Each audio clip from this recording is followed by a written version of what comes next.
Hai, selamat malam teman-teman Tanya Mentor. Apa kabar? Semoga selalu dalam kondisi sehat dan selalu dalam penuh kondisi semangat. Teman-teman yang sudah join, silahkan komen dulu dari mana. Kemudian gimana kabarnya hari ini? Kita sambil ngobrol-ngobrol. Hai, Mami Titi. Wow, langsung join. Hari ini luar biasa karena yang akan barengan sama saya adalah kawan saya yang pokoknya saya banyak banget belajar dari beliau. Tapi sebelumnya kenalan dulu dong. Saya Denis Kirana teman-teman, balik lagi ya di Tanya Mentor. Hari Rabu ini spesial.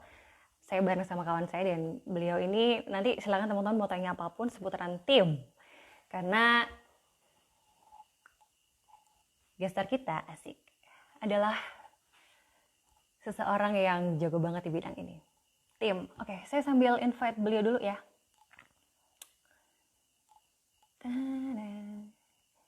Semoga semua dalam kondisi sehat ya teman-teman ya. Harus dong, harus. Komentar juga teman-teman yang ada di sini, gimana kabarnya dan dari mana aja yang udah join. Hai, selamat malam. Halo, selamat malam. Mbak Andin, gimana kabarnya Mbak Andin? Baik banget, alhamdulillah. Kedengeran suara aku Mbak Danis? Aman. Oke. Kita Siap. terakhir ketemu kapan ya? Lama. Ketemunya online aja nggak sih? Banget ya. Iya benar. Biasanya WhatsApp, terus komen-komenan di Instagram juga ya nggak sih? Iya. Iya kan? Yes. Mbak Andin sehat ya Mbak Andin? Alhamdulillah sehat. Kesibukan kemarin habis berjuang juga, bukan? Di kampus? Belum selesai juga sih, masih berjuang. Tapi semoga dalam ini ya, semoga segera selesai dengan baik ya. Hasilnya keren juga ya Mbak Andin. Amin, amin. Malam hari ini, amin, amin. Hari ini kita bakal ngobrol tentang tim, betul ya Mbak Andin ya? Yes, betul. Saya sengaja emang teman-teman ngajak Mbak Andin ngobrol tentang ini karena dari awal saya ketemu beliau, beliau ini kalau saya bilang expertise-nya di tim salah satunya loh ya. Oke, saya mau kasih profil dulu. Ini adalah Mbak Andin. Mbak Andin adalah Director of Ngalup.co. Ya. Dan juga sebagai VP Marketing Brand dari smartlegal.id. Betul ya Mbak Andin? Yes, betul.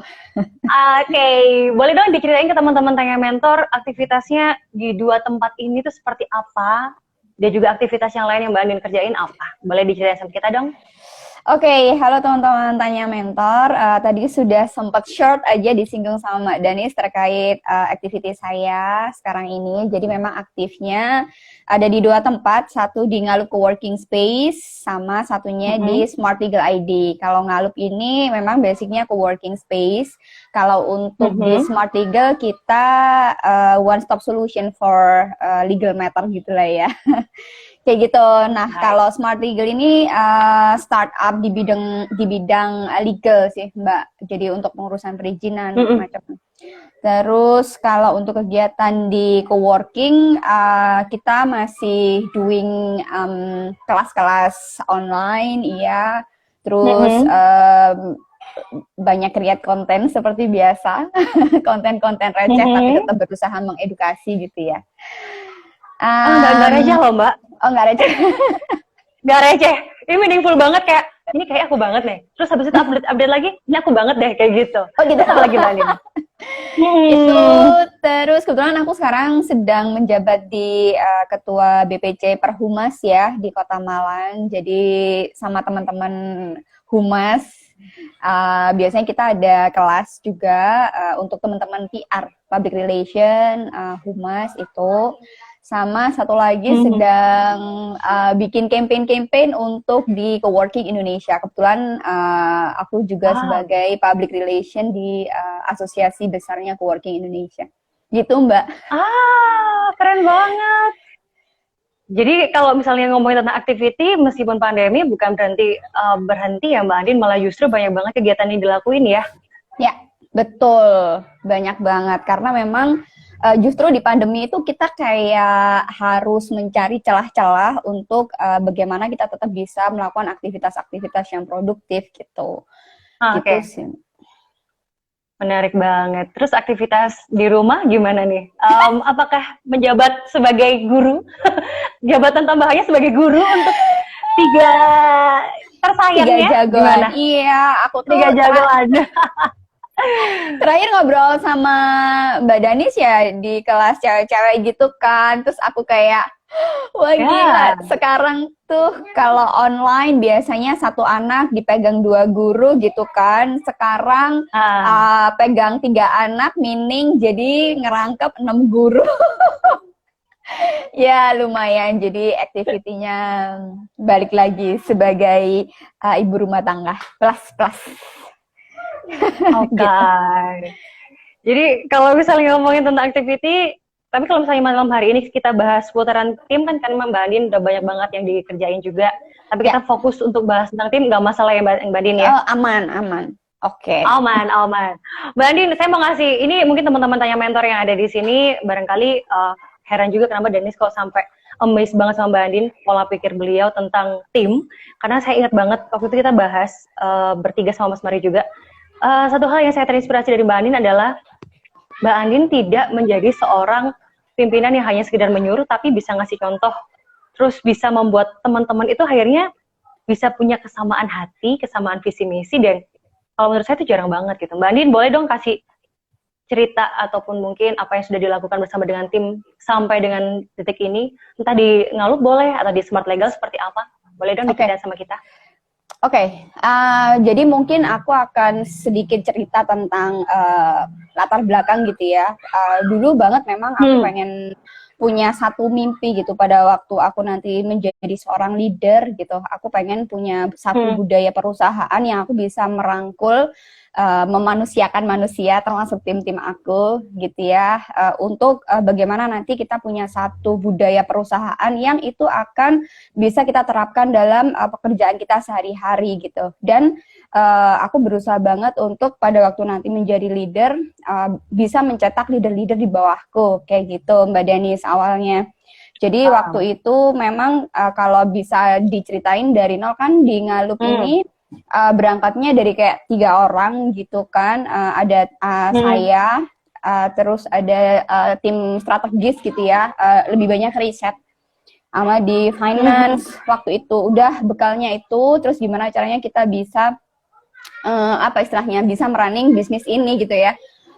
Tantangan yang luar biasa itu kan ini dulu kan orang tuh awal-awal kayak 3 tahun yang lalu, 4 tahun yang lalu orang masih belum ngerti co-working space itu apa gitu kan Mbak Danis, itu PR banget gitu. Sempat saya banyak yang nanyain. Kebetulan kan saya 12 tahun di perhotelan gitu ya, jadi agak kerasa waktu ditanyain tantangannya apa sih gitu. Terus saya dulu sempat bilang kayaknya aku mending buka 10 hotel daripada satu co-working waktu itu gitu. Jadi kayak kita masih ngasih tahu co-working space itu apa itu masih kesulitan gitu, sampai pada akhirnya kita masuk di asosiasi, belajar bareng-bareng, banyak hal yang kita lakuin gitu.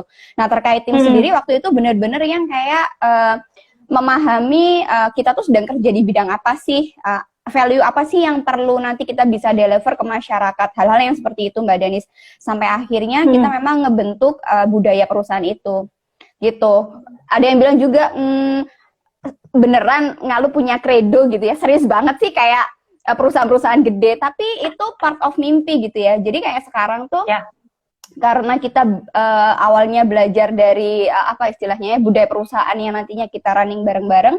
Sekarang kalau misalnya siapa butuh untuk tim di bawahnya, itu udah nggak perlu saya lagi yang misalnya harus rekrut, kita udah punya pedoman-pedoman yang siapa cocoknya di bagian apa kayak gitu-gitu Mbak. Apalagi kan timnya banyak milenial, Mbak Danis, milenial itu kan gampang-gampang susah, banyak susahnya. Gitu ya. Ya seumuran aku gitu ya Mbak Andin ya. Iya. Seumuran aku boleh ya. Iya itu kan jadi kayak milenial tuh kan mereka sudah lahirnya di masa yang sudah era instan ya, semuanya sekali klik aja mereka udah bisa konsum informasi apapun gitu kan. Jadi kadang kalau misalnya kita mau ngasih tahu sesuatu tuh butuh ada perdebatan, butuh ada discussion, hal-hal yang kayak gitu. Terus lagi kadang terkait etika, disiplin, komunikasi, itu harus mikir lagi gitu. Jadi dulu awalnya aku nggak muluk-muluk gitu. Ada 3 hal yang aku terapin di awal banget. Ada etika, komunikasi, sama disiplin. Ini 3 hal yang wajib banget untuk masuk jadi tim gitu. Karena bakal luas banget artinya gitu. Kalau nggak disiplin bisa ngeribetin tim yang lainnya gitu kan ya. Terus kalau misalnya nggak punya etika, kita bisnis zaman sekarang nggak punya etika tuh kan ngaruhnya ke integritas kita, ke kredibilitas kita, hal-hal yang seperti itu gitu. Sama komunikasi, bisa dibayangin aku tuh awal-awal dulu udah biasa kerja di tempat yang semuanya serba settle, komunikasi cepet, terus kerja sama tim milenial yang kayak di chat sekarang balesnya tuh nanti nunggu lebaran Idul Adha, kan susah ya. Aila, seminggu kemudian lama banget. Tapi emang sempat kejadian kayak gitu ya Mbak, yang Mbak Nin butuhnya cepet banget ya, butuhnya cepet, tapi mereka baru balasnya besok, terus ada alasan, maaf Mbak, handphone saya lagi bla bla bla gitu. Sempat ngalamin nggak Mbak Andin? Itu ngalamin banget, bahkan awalnya tuh yang ada yang gini Mbak, kamu masuknya jam berapa? 8:30. Tapi sorry, kayaknya aku agak telat karena tadi tuh sempat banku bocor. 1. Besoknya lagi beda lagi Mbak. Iya, sorry ya, soalnya aku harus nganterin dulu lalalala ini itu. 2. Ketiga, ini tadi tuh aku harus ngegojek, kan ditolak Gojek 3 kali. Excuse-nya banyak banget. Jadi sampai di tembok kita tuh ada tulisannya, destroy excuses, always be on top. Itu jadi kayak pedoman gitu. Kalau udah orang dengan 1000 alasan, kamu yang ngedestroy 1000 alasan kamu, atau kita yang ngedestroy kamu, tinggal milih. Gitu ya. Gitu Mbak Denis. Iya, menarik banget. Astaga Mbak Andin. Oke. Untuk teman-teman yang barusan gabung atau yang udah dari tadi gabung, tadi sebentar. Boleh lo sambil kita ngobrol, teman-teman pun juga bisa langsung tanya. Jadi kita akan bahas tentang gimana menjaga tim tetap solid di tengah situasi saat ini. Silakan teman-teman gambarkan sendiri situasi saat ini yang seperti apa. Karena versi saya mungkin Mbak Andin beda, ataupun teman-teman yang lain juga beda gitu. Apa dulu boleh ya Mbak Andin ya? Tadi ada Mami Titi, lo langsung join pertama-tama. Hai Mami Titi. Kemudian nih luar biasa banget. Terus banyak banget yang udah gabung. Pak Agus, ada Pak Eriadi gabung. Itu teman-teman kita semua ada dari Hana Gemintang. Hai, ini Mbak Dinar, Mas Nelwan, atau siapapun yang udah join juga. Dan teman-teman yang lain silakan. Kalau misalnya ada yang mau ditanyain, sebenarnya saya sudah banyak banget pertanyaan Mbak Andin. Ini gak cuma dari saya, tapi ada titipan beberapa teman-teman gitu. Nah, balik lagi di cerita dari Mbak Andin sendiri. Tadi ada beberapa tim yang lumayan bikin gregetan. Maksudnya dalam arti di situ bikin gemes ya. Ini lebih enaknya aja bilang gemes. Mbak Andin, yang saya mau tanya belum ke timnya, tapi Mbak Andin dulu. Menghadapi teman-teman yang seperti itu, gimana Mbak Andin? Dari awal tuh memang saya berusaha menempatkan diri sebagai seorang kakak. Setupnya awalnya dulu gitu. Jadi kayak sampai sekarang tuh manggilnya tuh kan bukan Bu ya, meskipun ibu-ibu beranak 3 ya guys, Denis gitu. Terus aku ngeset sebagai, kebetulan aku menganut salah satu, ada buku bacaan, kalau Mbak Denis atau teman-teman pernah ngebaca Everyone Can Lead and Boss, aku ngambil dari situ juga gitu ya, bahwa sebenarnya kalau kita mau jadi leader ya sebisa mungkin kita benar-benar bisa jadi teman, bisa jadi partner, tapi bukan bos gitu kan. Jadi aku berusaha lebih banyak mendengarkan, mengetahui kendala, terus sifatnya lebih discussion, bukan direction, meskipun secara jabatan director gitu ya, tapi lebih ke arah seperti itu gitu. Jadi lebih banyak ngedengerin, terus aku punya satu sistem bagaimana pada waktu kita punya satu tim, itu sistemnya nggak asal kita training aja, tapi yang lebih penting adalah pendampingan. Jadi kalau sekedar nge-training, di training dia udah jalan, belum tentu mereka ngerti kebiasaan kita. Tapi kalau pendampingan mepet sama kita, dia juga akan belajar tentang banyak hal yang kita lakukan. Jadi dia sekalian dapat experience, termasuk bagaimana dia akan melakukan sistem pengambilan keputusan, hal-hal yang seperti itu. Jadi nggak cuma sekedar di training kamu baca ini ya, ini nanti ini itu, nggak cuma sekedar itu gitu. Contoh kayak saya sama Rio ya, si Gondrong aka Rio. Nah itu bahkan kayak ngajarin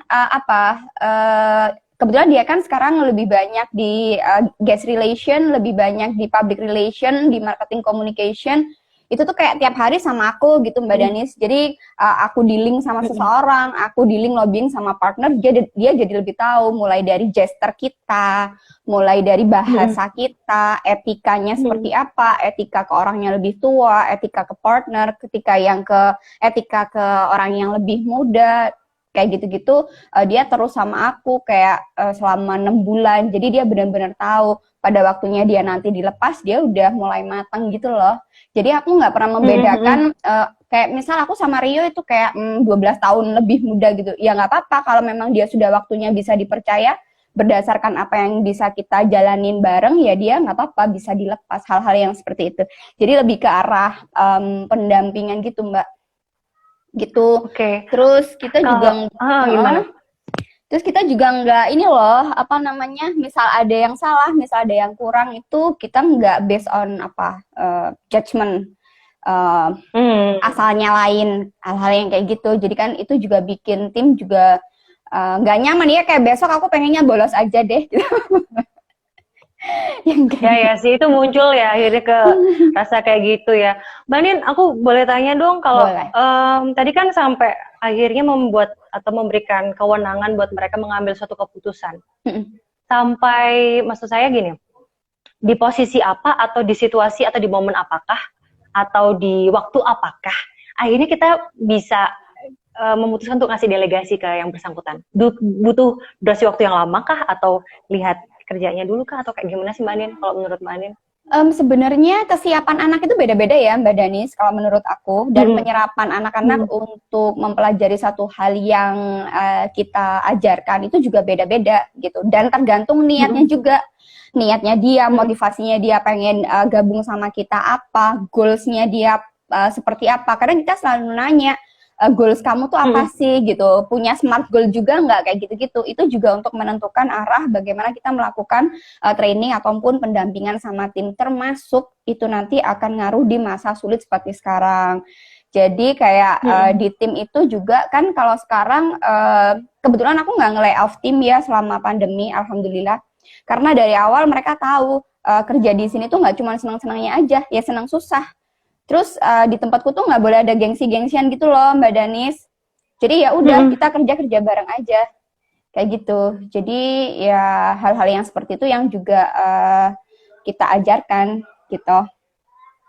Oke, berarti dari awal udah diinfoin dong ya Mbak, kalau kalian akan kerja yang model seperti ini nih, bukan yang tinggal masuk, duduk, kerjain, pulang. Udah dikasih tahu kayak gitu dulu ya Mbak Nin ya. Terus akan ada brainstorming bareng-bareng. Terus kalau di tempatku juga ini loh Mbak, kita tuh menanamkan budaya, apa ya istilahnya, jangan gampang baperan gitu loh, terutama yang cewek-cewek. Itu dari awal banget tuh. Spesial cewek tuh udah langsung aku yang handle gitu. Kalau cewek tuh bagi aku ada penanganan khusus gitu, karena cowok agak susah ngobrolnya. Kalau cewek sama cewek mesti kita sama-sama tahu ada masa-masa yang kalau misalnya nggak bisa dipungkiri waktunya PMS kayak gitu ya. Kita jadi nggak ngerti, kadang teman-teman cewek tuh ya diem, kalau enggak udah merengut-merengut, yang temen cowoknya nggak ngerti kamu kenapa. Hal-hal yang kayak gitu tuh aku diskusikan di awal pada waktu mereka mulai gabung. Terus gimana caranya untuk ngatasin baper, terus gimana caranya nahan mulut biar nggak, cewek itu kan kadang asal nyablak ya. Hal-hal yang kayak gitu-gitu tuh aku pegang sendiri awalnya gitu Mbak Dani. Jadi perlu dong ya Mbak Andin untuk kenal, ini pertanyaan sih, perlu nggak sih Mbak kita kenal one by one tim kita? Misalnya ini kalau timku sendiri kan nggak sebanyak tim yang Mbak Andin nih. Ya. Nah, kalaupun ternyata ada teman-teman di sini yang juga sudah punya banyak banget tim, apakah perlu kita kenal satu persatu atau kayak gimana Mbak kalau menurut Mbak Andin? Kalau memang timnya udah mulai banyak, kita nggak harus kenal sampai ke lini yang paling bawah, Mbak Danis. Karena kan kita bisa main layer-layer di bawah kita. Mereka yang akan lebih mengenal tim-tim di bawahnya lagi. Tapi kalau skopnya masih kayak 15 orang sampai 25 orang, sebenarnya kita untuk ngebonding sama seluruh tim tuh kita bisa saling mengenal gitu sih. Karena itu penting ya, maksud aku itu untuk mengatasi hal-hal yang kadang mereka nggak mau nyampein sesuatu yang jadi ganjilan gitu loh. Yang kayak gitu. Jadi kalau di masih timnya 15 sampai 25, gitu masih oke gitu.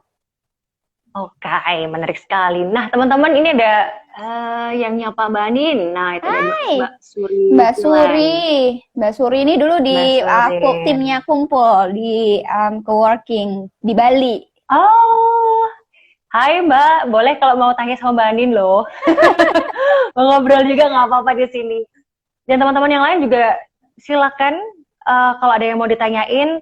Di sini konteksnya kita nggak bahas tim di perusahaan yang sangat besar aja ya Mbak Andin. Tapi barangkali teman-teman di sini ada yang masih barusan ngerintis usaha mungkin, atau mungkin teman-teman ada yang sudah mulai bertambah jumlah timnya, silakan. Mbak Andin tadi ada titipan pertanyaan, ada dua teman, dia barusan ngerintis usaha sih, dia tanya gini, Mbak Andin, sebentar, saya tanya. Oke. Intinya adalah saya barusan bikin usaha pas di pandemi ini, kemudian kira-kira saya butuh nggak ngerekrut tim yang langsung banyak gitu, atau cukup 1 atau 2 orang aja, atau kayak gimana? Ini lebih ke, kalau misalnya saya boleh menyimpulkan, lebih ke teknik untuk ngerekrut tim sih Mbak Andin. Untuk di tengah pandemi ini seperti apa gitu? Kalau dari Mbak Andin gimana? Ya, kalau di startup sih memang baiknya nggak bisa langsung rekrut banyak ya. Apalagi kalau masih baru memulai. Biasanya kalau baru memulai kan lebih ke bootstrapping ya, duit sendiri, terus belum tahu kualitas orangnya. Memang kalau bisa itu step by step, ada step-step khusus untuk kapan waktu merekrut itu dan sejumlah apa. Yang pastinya kita harus breakdown dulu skala pekerjaannya sebesar apa, sebanyak apa, bisa dikerjakan berapa orang kayak gitu. Karena kalau di startup atau di usaha rintisan kadang beberapa orang sudah punya bekal multitasking. Jadi kadang ngerjain apa, bisa juga ngerjain apa. Tapi itu juga tergantung sejauh mana akan merunning bisnis ini. Kalau menurut aku sih yang pasti misalnya apa usahanya ya. Tim-tim khusus itu kan penting banget ya, dan itu tergantung timing, zamannya juga. Kalau zaman sekarang, tim-tim khusus itu kan pasti kayak di sosial media strategis itu penting banget. Jadi jangan sampai nggak punya tim di sosial media strategis, kayak gitu-gitu kan. Terus, tim finance itu penting banget, apalagi usaha yang baru dimulai. Terus, di operasional, tim-tim inti tuh pasti akan dibutuhin di depan banget, kayak gitu kan. Nah, setelah tim-tim ini dibutuhkan, tim yang dibutuhkan ini sudah ada, tinggal kita evaluasi lagi apakah itu sudah bisa tertangani gitu. Misal kayak di awal kita rekrut 6 orang, rata-rata kalau misalnya usaha baru banget itu tingkat kecukupan ini nggak pasti semuanya ya, tapi beberapa itu biasanya di angka 6 sampai 10 orang, biasanya segitu tuh udah untuk lumayan awal banyak ya, Mbak Anin, ya? Untuk awal bahkan kayak aku dulu banget itu kayak cuma 3 orang juga bisa. Selebihnya itu karena kita dulu nggak punya duit ya, bootstrapping banget. Jadi kita invite teman-teman magang. Nah, teman-teman magang demi apa harus kerja di kita? Kita mainin dulu di brand kita, Mbak Danis. Karena kan orang magang juga nggak ngerti perusahaan apa, mau ngapain di sana, itu apa. Hal-hal yang seperti itu. Jadi sebelum ke sana-sana memang kita harus ngebentuk branding dulu gitu. Makanya yang penting di awal banget kalau teman-teman butuhin tuh justru tim di riset, tim di social media strategis itu penting banget untuk di awal, untuk memetakan kita bisa nembakin customer kita tuh siapa sih, yang ngebutuhin barang kita tuh siapa sih, yang butuh jasa kita tuh siapa sih, itu semuanya tim riset. Jadi kalau memang awal banget tim-tim inti itu nggak usah yang langsung banyak banget gitu, enggak, setelah dipetakan semuanya baru kita mulai rekrut yang lain-lain gitu. Mulai dari 3 aja sebenarnya udah jalan loh gitu, tergantung risetnya benar-benar dijalanin nggak kayak gitu. Hal-hal yang kayak berarti gitu, bisa dimulai dari kebutuhan dulu ya Mbak Andin. Kalau misalnya tadi dari Mbak Andin sampaikan ya, dari kebutuhannya dulu baru di breakdown butuhnya apa aja. Nah, ini pertanyaan selanjutnya, apakah sebenarnya wajar nggak sih kalau awal-awal itu multitasking dulu? Misalnya kita ngerekrut 1 orang, dia diminta untuk ngurusin di poin tadi digital marketing gitu. Padahal digital marketing itu banyak banget yang harus dikerjain. Tapi wajar nggak sih Mbak Andin kalau menurut Mbak Andin untuk awal sih? Gitu. Untuk awal multitasking iya, tapi harus tahu kapasitas juga. Jangan sampai dia burn out kayak gitu. Karena kan kita sebenarnya ada evaluasi juga ya Mbak. Jadi jangan sampai kita nggak ada evaluasi atau cek terkait workload dari masing-masing tim kita juga gitu. Jadi kalau misalnya di awal banget masih bisa istilahnya ngatasin dengan kerjaan yang ada, dengan kapasitas beberapa orang, satu orang bisa ngerjain misal satu orang masih mampu nih ngerjain tugasnya 3 orang, misalnya kita ngomongin di digital marketing gitu ya, masih mampu nanganin website, masih bisa ngurusin SEO-nya, masih bisa bikin artikelnya, wah luar biasa ya kan. Kayak gitu. Iya, Terus di tim jarang banget sih tapi keren. terus misal di tim sosial media strategis, ya dia bikin kontennya, dia juga bisa desain grafisnya, terus dia bisa bikin after movie apa segala macam, paket lengkap deh. Hal-hal yang kayak gitu possible banget Mbak Danis. Kayak gitu. Jadi kayak timku di Malang itu, waktu kita awal kemarin ngerunning di Smart Legal juga ada satu tim tuh yang paket lengkap gitu, yang di sosial media strategis itu ada paket lengkapnya. Dia udah bikin after movie-nya bisa, desain grafis bisa, bikin konten oke, partnership bisa, nyari speaker juga bisa. Jadi kirim itu ada. Lengkap banget. Ada gitu ya. Yang penting harus tahu kapasitasnya juga ya Mbak Nin, jangan dipaksa juga ya, ini anak kasihan juga ke depannya. Siap. Mbak Nin ada pertanyaan lagi nih. Ini pertanyaan kayaknya sejuta umat alias yang semua yang punya usaha juga tanya. Gimana sih cara kita dapetin tim kompeten? Dari recruiting. Oke. Kuncinya itu langsung masif gitu.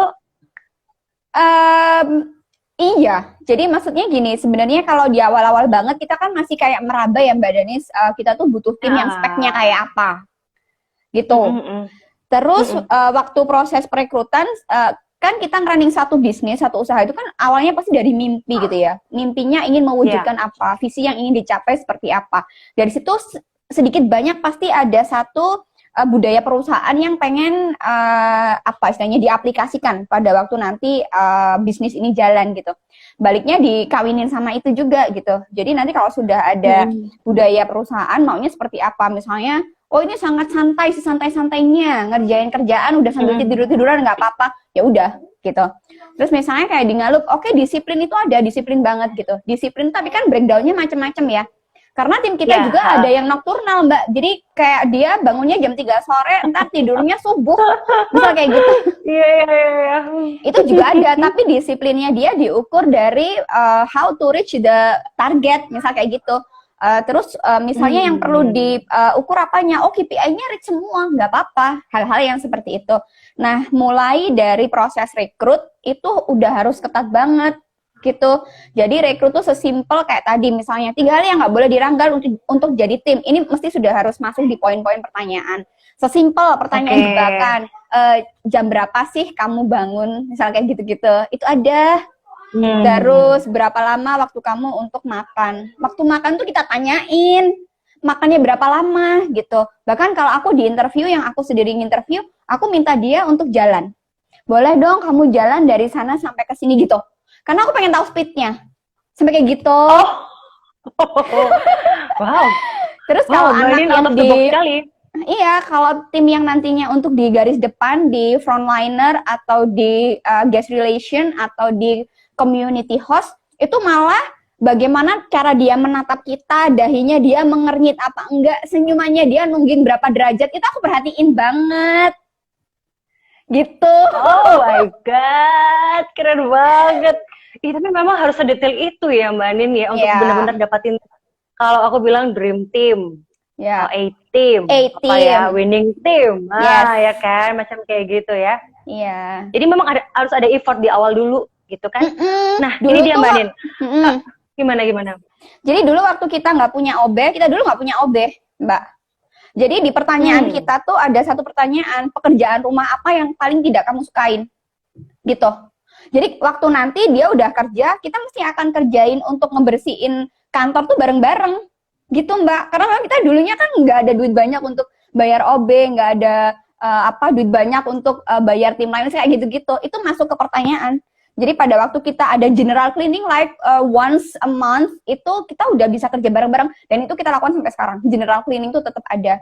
Siapa yang bagian bersihin kaca, kalau ada yang nggak suka cuci piring, berarti siapa yang suka cuci piring, kayak hal-hal yang kayak gitu. Itu masuk ke sesi interview. Itu kecil banget gak sih hal-hal kayak gitu? Kecil tapi meaning loh Mbak, soalnya kan itu ngaruh ke apa yang dikerjain selanjutnya kan. Iya, iya, iya. Iya bener, berarti kita harus tentuin dulu, ini kalau misalnya teman-teman yang barusan aja tadi kayak barusan bikin usaha dan lain-lain, Iya, berarti kita tentuin dulu 3 hal utama yang itu jadi semacam apa value dari perusahaan gitu ya, terus kita sampaikan iya. sama mereka gitu Mbak Andin. Pedomannya lah paling enggak. Hal-hal gitu. Itu jadi bekalnya teman-teman untuk dalam bekerja gitu ya. Mm-mm. Nah, itu tadi kan proses rekrutmen. Tadi kita kan alurnya maju mundur ya tanyanya, tapi ini aku lebih ke arah gimana sih tetap menjaga kesulitan. Kan di tengah situasi ini, oke katakan pandemi COVID-19, itu kan banyak banget situasi yang terjadi dan aduh, lumayan kan bikin greget gitu kan. Kalau menurut Mbak Andin, gimana caranya biar bisa tetap solid, nggak keluar masuk, itu gimana Mbak Andin? Yang pasti di masa pandemi ini sebenarnya nggak instantly mereka apa istilahnya mau stand behind us gitu, nggak instantly kayak gitu Mbak. Jadi kalau menurut aku ya juga bukan karena ya daripada keluar nggak dapat kerjaan mending stay aja sedikit apapun gaji yang diterima, nggak gitu juga gitu Mbak. Jadi memang um, um, balik lagi ke budaya perusahaan yang udah dibangun. Jadi mereka sudah punya satu apa istilahnya ya, mereka udah punya satu bekal bahwa bekerja di sini adalah enjoy-nya pasti. Yang kedua, mesti mereka punya value. Demi apa banget aku tetap bekerja di sini? Karena kan tim itu macam-macam ya. Ada yang leader oriented. Leader oriented tuh sesimpel kayak misalnya aku juga pernah nanya ke timku Mbak, jadi sebenarnya aku pengen tahu demi apa sih kalian di sini? Karena bonding-bonding seperti itu yang akan kita bisa masuk untuk apa istilahnya memberikan reward atau bahkan kalau misalnya pun sampai ada punishment yang kayak gitu. Aku pernah nanya ke tim gitu ya, sebenarnya value apa sih yang mereka ingin dapetin di tempat saya kerja sekarang gitu. Ada yang based on leader. Based on leader tuh kenapa? Mungkin gamblang banget, sesimpel kayak mereka sekarang usia milenial, yang mereka harus mulai menapaki jenjang antara mereka kuliah sama benar-benar bekerja, dan waktu mereka untuk mencari jati diri, sampai bagaimana mereka mendapatkan pasangan. Hal-hal seperti itu aku akomodir, gitu. Sampai kadang hal-hal yang berhubungan dengan sudah waktunya pulang, kalian waktunya kencan, ini mau Valentine, udah pada beli coklat belum, udah bikin bunga belum, terserah mau itu pasangan atau buat orang tuanya atau apa hal-hal yang seperti itu. Terus bonding yang lain adalah menempatkan diri kita benar-benar sebagai seorang yang apa istilahnya open untuk kita discuss. Kadang mereka tuh nggak butuh kita ngomel gitu loh ya. As leader tuh kadang nggak, kamu harus gini tuh enggak. Udah dengerin dulu aja Mbak Andin, kayak gitu. Aku ngalamin ini. Terus di masa yang seperti sekarang, kalau saya lebih banyak menggali apa yang menjadi kebutuhan mereka. Kayak gitu Mbak. Aku juga ngajakin mereka ngomong one on one, kita di masa sulit gitu.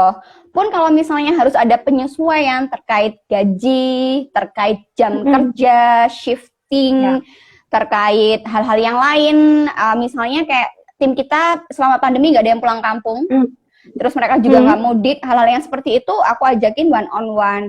Itu harus penanganan khusus Mbak dari awal. Semuanya transparan. Apa yang terjadi di tempat kita transparan. Kondisinya seperti ini.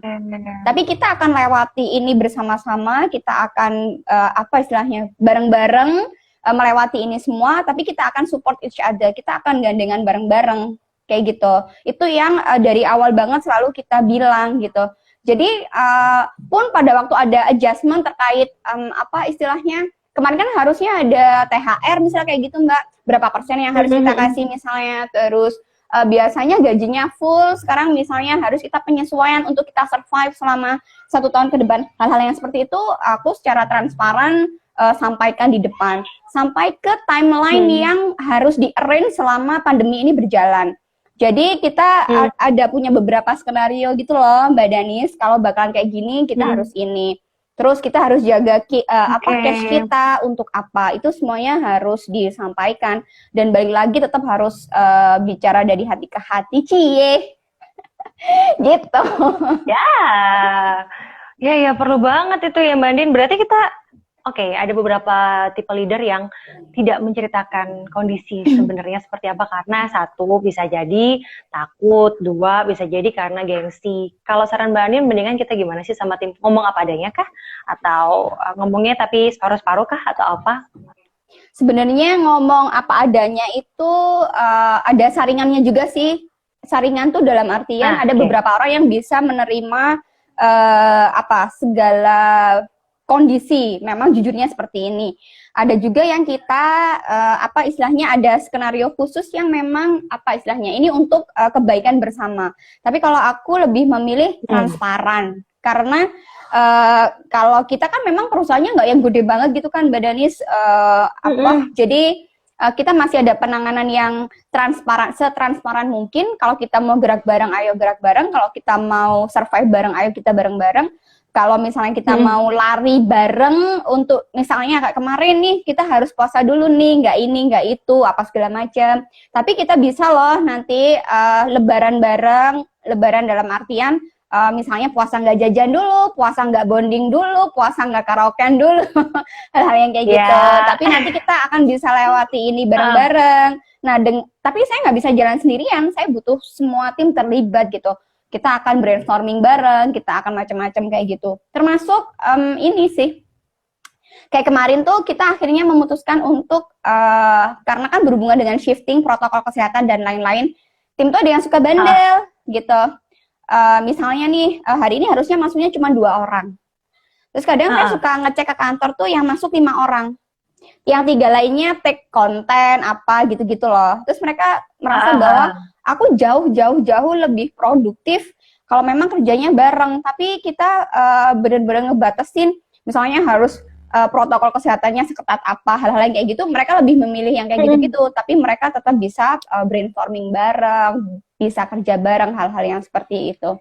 Ya tapi gitu Mbak Denis, benar-benar kantor tuh ditutup.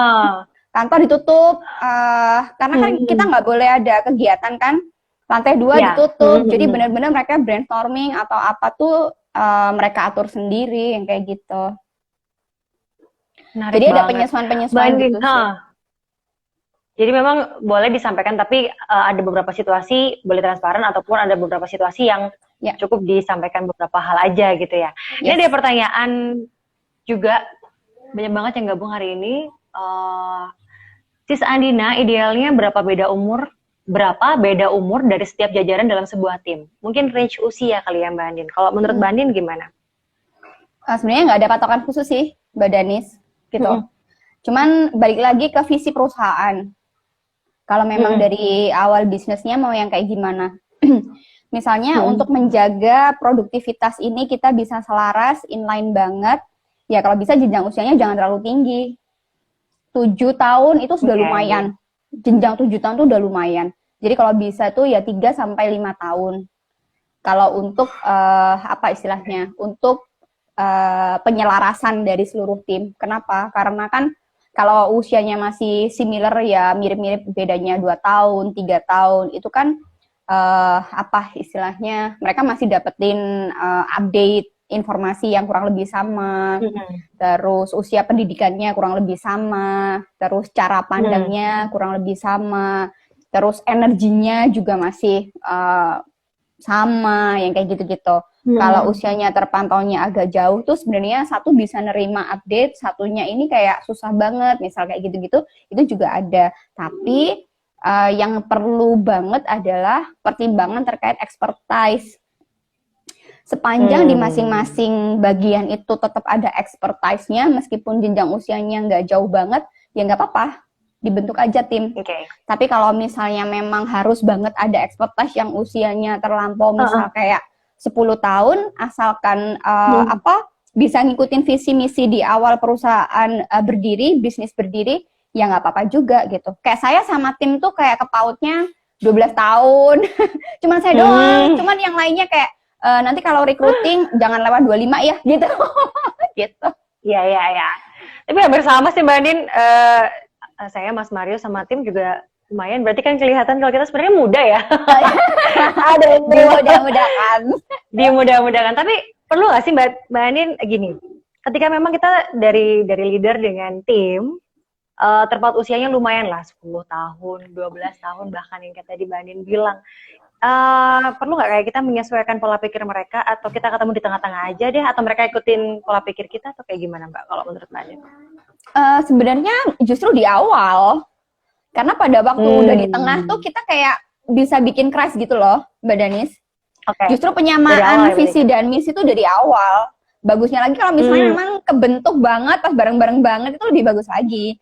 Cuman kalau memang ada beberapa tim yang baru masuknya terakhir-terakhir, atau kita rekrut based on kebutuhan, yaitu dari recruiting itu udah dikasih tahu, misalnya mampu nggak kalau misalnya untuk reach ini, mampu nggak misalnya kamu dengan, kalau sekarang kan banyak nih tools-toolsnya ya, bisa ada KPI, ada OKR, ada apapun yang kita udah bisa arrange, timeline udah ditata, mampu nggak ini, itu, dan lain-lain. Terus kita nanti akan ada brainstorming, caranya seperti ini.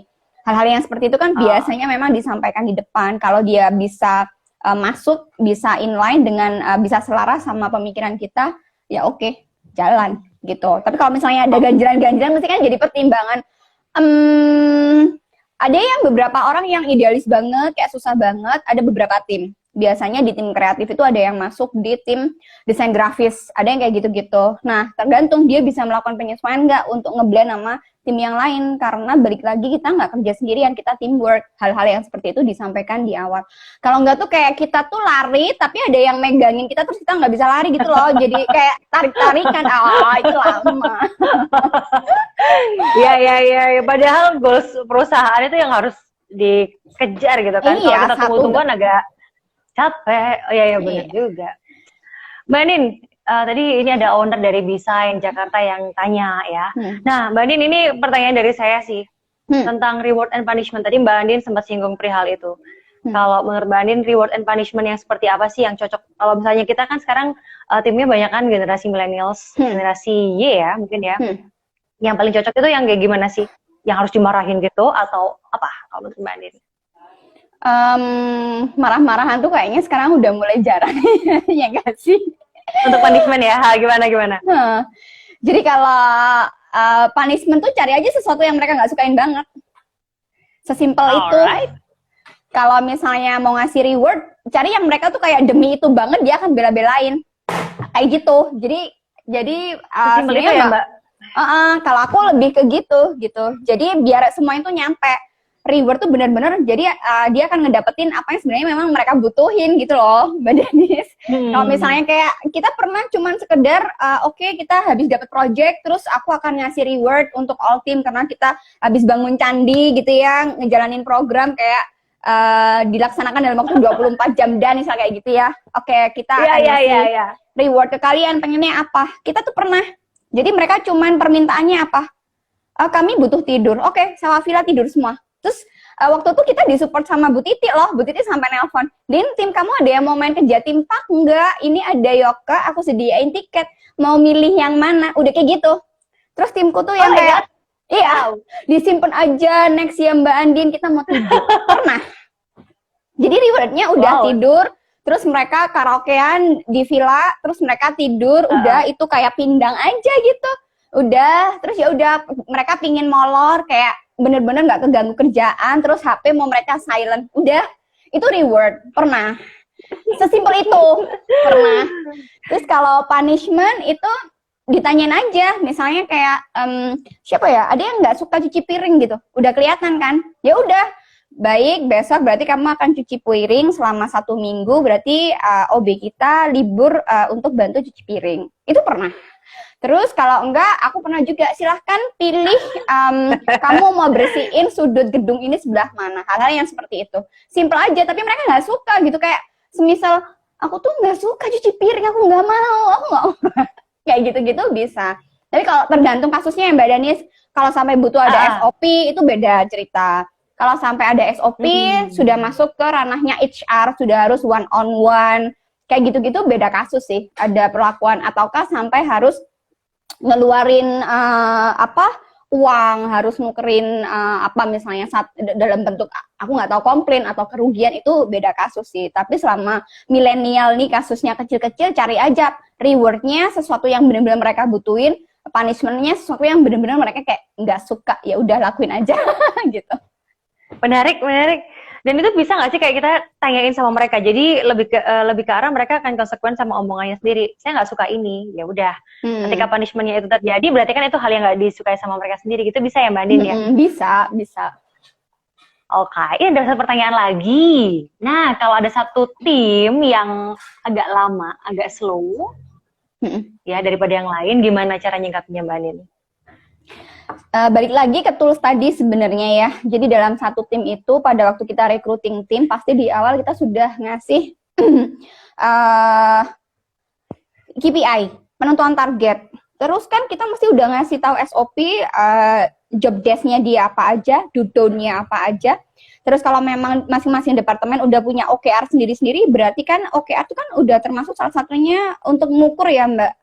Jadi pengukuran itu bisa dari situ, termasuk nanti evaluasi sama health check, yang kayak gitu-gitu sih.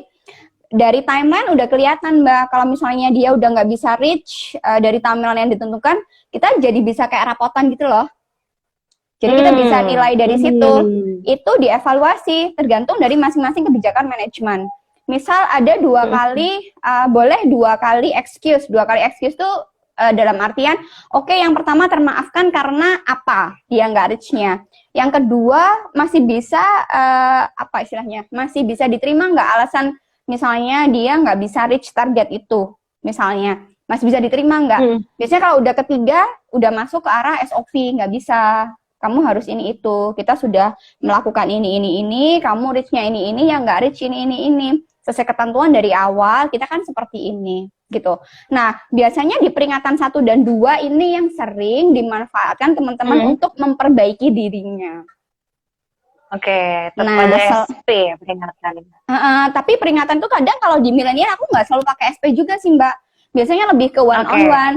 Kalau nggak one on one, biasanya diajakin ngobrol sama si leader dari masing-masing divisinya dulu. Gitu. Nah, teguran jadi ya Mbak Andin berarti ya? Teguran aja. Bisa nggak dia diperbaikin gitu. Nah, diperbaikin pun kita harus menggali kendalanya. Kita juga nggak bisa yang asal dia nggak reach, ya udah di skip aja. Nggak bisa gitu juga, Mbak Danis. Jadi kita harus ngukur dulu based on data semua ya pastinya. Kan toolsnya banyak nih, bisa pakai Trello, bisa pakai Slack, bisa terserah macam-macam toolsnya untuk masing-masing manajemen. Dari ukuran-ukuran itu nanti baru kita bisa menetapkan pengambilan keputusannya seperti apa. Kalau memang udah nggak bisa diperbaiki banget, ya mungkin kita nggak bisa lanjutin untuk sistem kerjasamanya, kontraknya kayak gitu. Tapi selama di teguran 1 dia bisa memperbaiki bahkan lebih bagus, itu ya mungkin memang dia perlu motivasi mungkin, atau dia mengalami satu kendala tertentu. Harus digali dulu juga Mbak Danis gitu. Oke, menarik banget. Begitu ya teman-teman, ada yang mau tanya lagi silakan. Kita masih ada kurang lebih 10 menit. Ya, 10 menit lagi. Silakan yang mau tanya tentang tim. Nah, sambil nungguin teman-teman, Mbak Andin, ini saya tanya juga perihal proses recruiting ya. Perlu nggak sih kayak kita ngasih 3 bulan awal untuk probation, terus kira-kira apa sih hal-hal yang menentukan untuk dia lanjut atau enggak kalau menurut Mbak Andin? Perlu banget. Oke, probation perlu ya, probation ya. Perlu. Karena untuk penyesuaian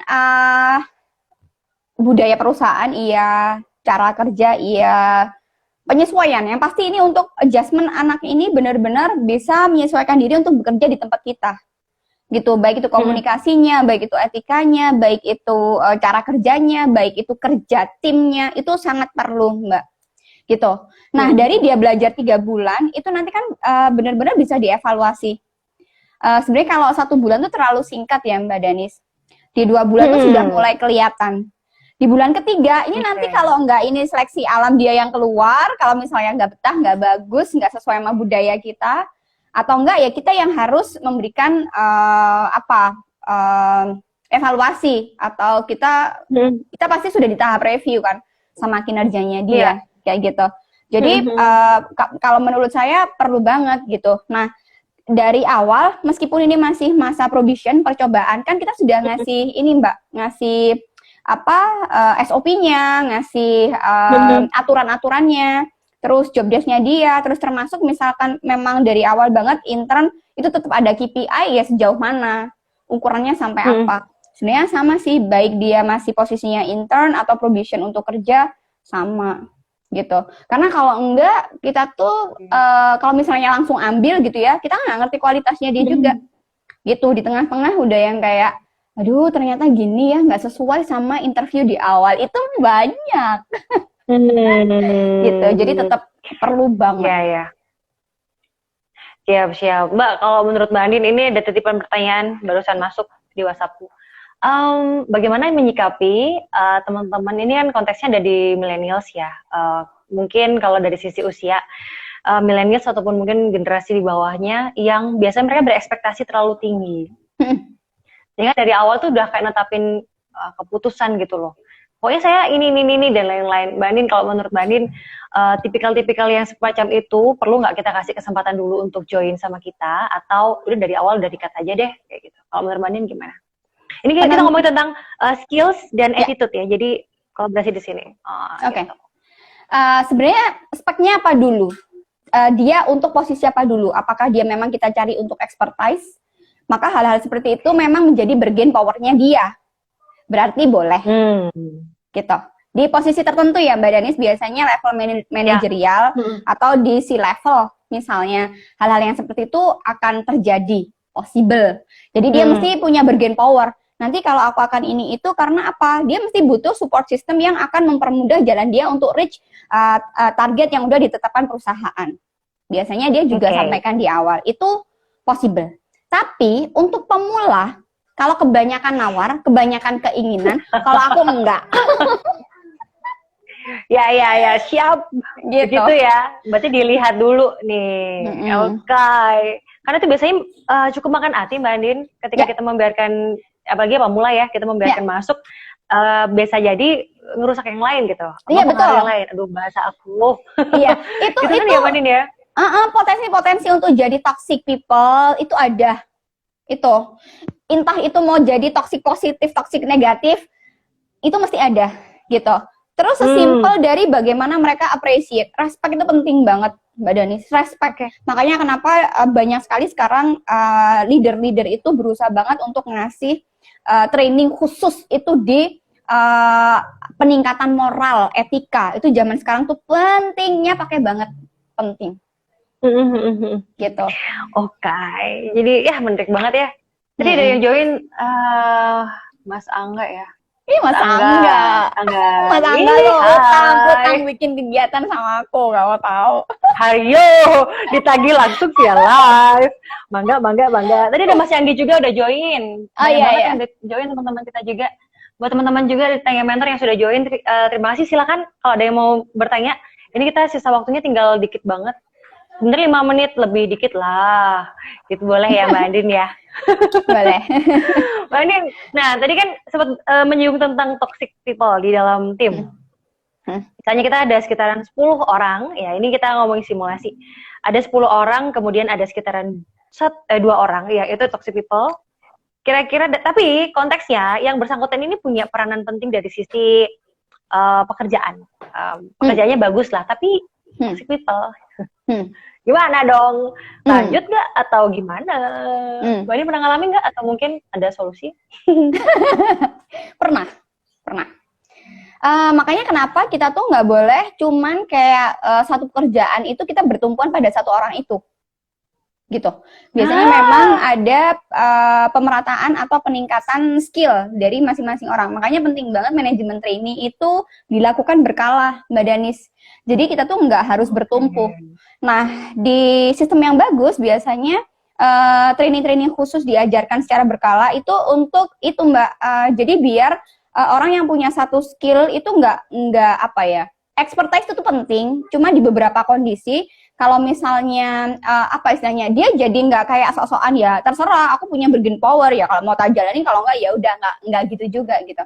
Tapi kalau zaman sekarang sih aku rasa perusahaan pun cukup memiliki pertimbangan khusus terkait hal ini ya. Biasanya dia lebih memilih dia memang punya expertise itu tapi biasanya dia akan melakukan hal yang sama di beberapa tim mungkin yang di bawahnya lagi. Bisa jadi kayak gitu, atau mereka melakukan mutasi, rotasi, dan macam-macam gitu ya. Untuk istilahnya kan biasanya juga lelang jabatan atau cross training. Biasanya itu juga pernah dikasih juga. Jadi untuk mengatasi hal-hal yang seperti itu, Mbak. Kalau menurut aku sih toxic itu mending dibuang. Gitu. Sebagus apapun dia punya kualitas Karena pekerjaan. aku merasa patah satu hilang berganti. Patah satu hilang berganti itu dalam artian Mantap. kita bisa mencetak SDM unggul. Kita harus apa istilahnya balik lagi ke budaya tadi, Mbak, budaya perusahaan, visi dan misi yang akan kita capai. Pada waktu kita saling respect, terus di awal sudah tahu budayanya seperti itu, toksik kayak gitu justru akan kena seleksi alam. Dia sendiri yang nggak akan cocok karena budaya perusahaan ini misalnya kayak 10 ya, 10-nya ini menganut budaya, yang 2 yang toksik. Biasanya yang seleksi alam nih yang kayak gitu, yang nggak cocok. Karena apa? Untuk mengganti satu orang ini biasanya tim itu justru akan survive untuk mereplace. Nggak tahu nanti misalnya kita bisa apa istilahnya mencari orang baru atau tim di bawahnya yang bisa dipromosiin atau bisa jadi ya siapa yang bisa pegang itu sementara sampai nanti bisa terreplace lagi daripada satu toksik ngerusak yang 8 lainnya itu lebih bahaya lagi. Oke, berarti attitude ada di atas segalanya ya Mbak Andin. Iya, attitude itu penting ya kalau kan? sekarang banget. Karena kan attitude ini kan berpikirnya nanti pada akhirnya untuk sustainable growth kan, Mbak. Jadi kalau misalnya kita nanti kalau etika tuh masuknya lagi ke integrity, ke credibility kayak gitu, Mbak. Masuknya ke brand juga. Kayak gitu. Jadi kalau etikanya udah minus, kita udah nggak bisa dipercaya orang. Udah, ya yang mau kerja sama kita siapa? Mau berrelasi aja udah enggak, hal-hal yang kayak gitu. Dan ngaruhnya ke macam-macam. Jadi mending yang toksik-toksik itu dibuang aja. Baiklah. Semoga teman-teman Tanya Mentor yang malam hari ini join sama kita ada gambaran ya Mbak Andin. Atau barangkali mereka atau teman-teman ada yang ngalamin hal yang sama seperti yang tadi Mbak Andin ceritain. Siapa tahu itu bisa jadi solusi selanjutnya ya Mbak Andin ya. Yes. Mbak Andin ini kita udah mepet banget, hampir jam 8. Mau dong Mbak Andin kasih satu closing statement buat kami semua perihal tim. Silakan Mbak Andin. Sebenarnya teman-teman kalau ingin meng-empower, mau membangun satu tim atau mau memotivasi timnya itu balik lagi ke kita juga sebagai leader gitu. Apakah kita yakin bahwa kita bisa mendeliver value yang tepat ke tim untuk pada akhirnya tim bisa mendeliver value ke orang lain gitu. Kalau kita berpikir tentang bagaimana kita bisa memberikan manfaat ke banyak orang, pasti orang akan memetik lebih manfaat dari kita semua, dan itu yang bikin kita akan sustain untuk bisnis kita di jangka panjang. Dalam hal ini yang utama dalam sebuah tim itu adalah trust. Kalau teman-teman bisa menjalankan satu hal, kalau di tempat kita ada wajib saling menyayangi sesama teman, meskipun pada akhirnya nggak ada yang pacaran di tempat kita, karena mereka akan saling support satu sama yang lain gitu, tidak akan membiarkan tim yang lainnya merasa susah sendiri. Jadi workload dan macam-macam tuh akan terbantu dengan adanya rasa saling menyayangi satu dengan yang lain. Yang paling penting adalah pikirkan value atau manfaat untuk semua orang yang ada di sekitar Anda atau di bisnis Anda gitu. Wow, kita kasih tepuk tangan dong buat kita semuanya, boleh? Mbak Andin, terima kasih banyak untuk waktunya malam hari ini. Yes. Doa saya Mbak Andin selalu sehat. Amin, amin. Mbak Danis juga, Mbak Danis harus sehat. Ya. Stay healthy, stay safe. Kita akan, dengan kita sehat, kita bisa beri banyak manfaat ke orang lain. Terima kasih. Kita virtual hug dulu, boleh nggak? Peluk. Terima kasih banyak ya Mbak Andin, semoga selalu sehat ya dan juga selalu keren. Sampai ketemu lagi Mbak Andin di lain kesempatan. Dadah Mbak Andin, thank you. Bye, thank you.